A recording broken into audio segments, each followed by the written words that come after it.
Hello, my name is Samuel Murillo, and today I'll be talking to you guys about the evolution of communication during war and the effects that communication has on conflicts like war is.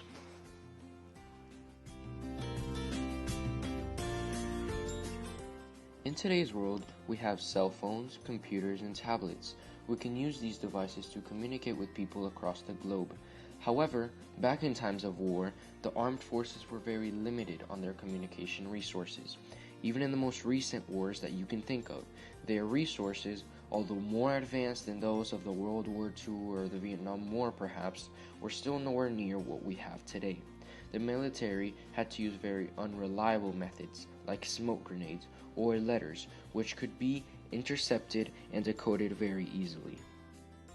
Few today know about war itself, very much less about what went on during these hell-like times.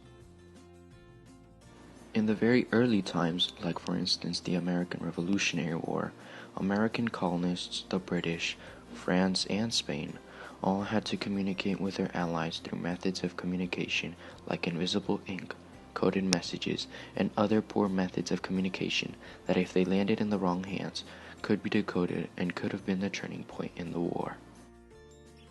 Obviously, we hope not, but if a war were to break out in the next century, no doubt the armed forces would all be better equipped and their communication services would be a lot more secure with the technology that we have today. Wars have been around for as long as civilizations have. There has been evidence that traces all the way back to wars in Mesopotamia. They of course had close to no technology regarding communication, so it was either vocal or they had to write on clay tablets like they would for everything else. As time went on, people have dedicated their lives to developing devices that make communication easier and safer. If we go back to the 18th century, we have the American Revolutionary War, in which soldiers from all sides were having to come up with ideas of their own to protect their tactics and try to win the war. One method that has gone a long way and is still used today is flag signaling. Basically, flags are waved around in certain movements to transmit a message or secret code to their allies. This method can also be used for ships to communicate by simply raising specific flags in a certain pattern in order to convey a specific message. Another not so good method is pigeon delivery. This method is one of, if not the most unreliable method of communicating in times of war.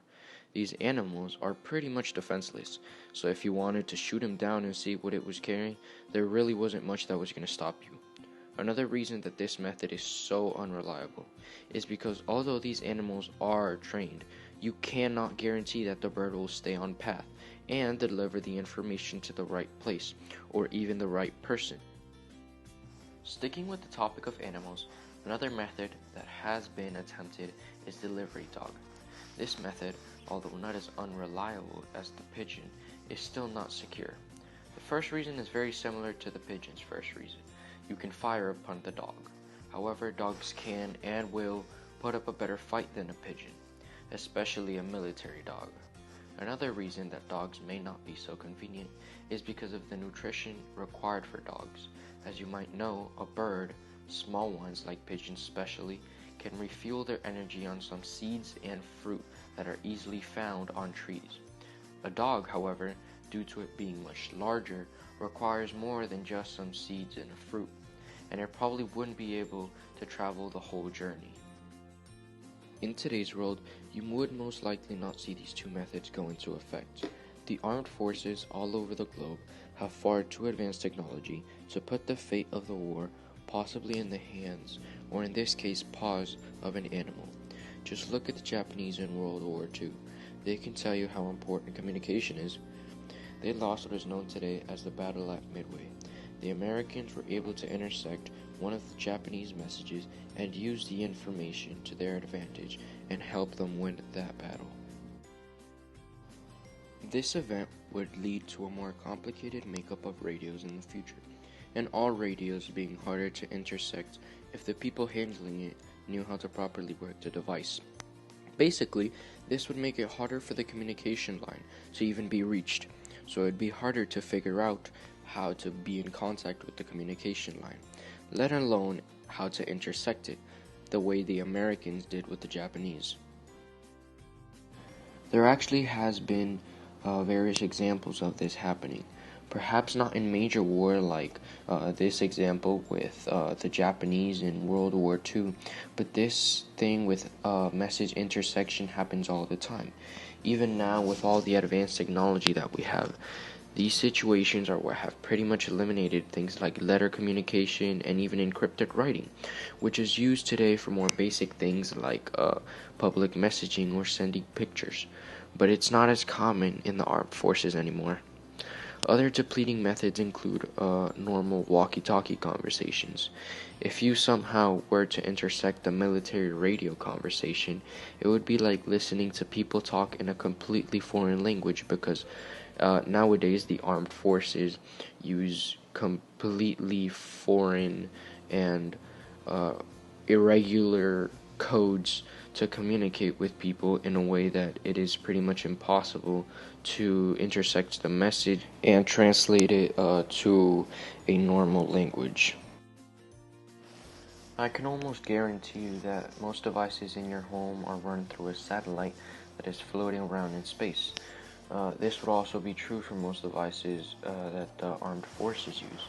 However, unlike our phones or laptops or our tablets, they require top security systems to prevent people from hacking in and stealing some kind of classified information, perhaps.